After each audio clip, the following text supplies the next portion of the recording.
I'm going to be talking about developmental genetics with the example of a developmental network. This specific hypothetical example leads to the formation of spikes on the skin of a thorny dragon. Not all cells in the skin have these spikes, but we're just going to be looking at the ones that have the ability to produce spikes, but we'll get into that later. In developmental genetics, there is a pathway of signaling genes that can either be turned on or off, and therefore affecting the result of the expression of a trait, in this case, our thorny dragon.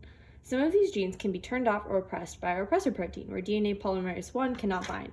I'll be using a red light to represent this. And sometimes DNA polymerase I needs an activator protein in order to bind to the mRNA to promote an expression of a gene. I'll be using a green light to represent this.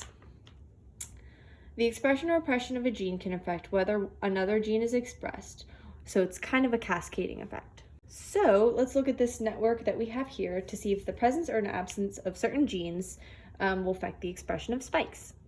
In the wild type, spikes are expressed.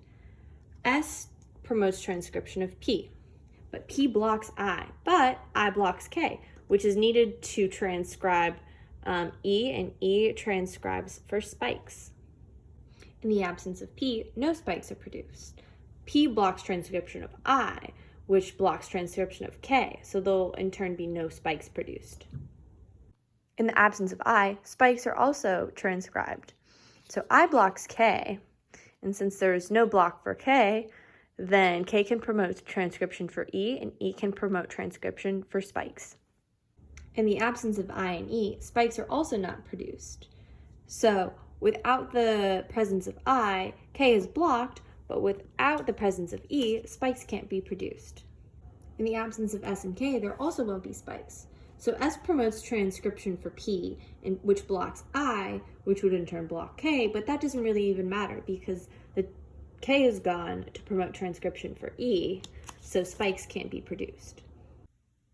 All right, so before I said that not all of these cells have spikes, that's because there are certain types of regulation and transcription that could inhibit transcription.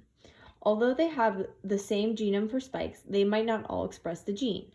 Methylation is a type of example of regulation that typically turns off transcription. The presence of a methyl group of a gene in a certain cell could turn off transcription.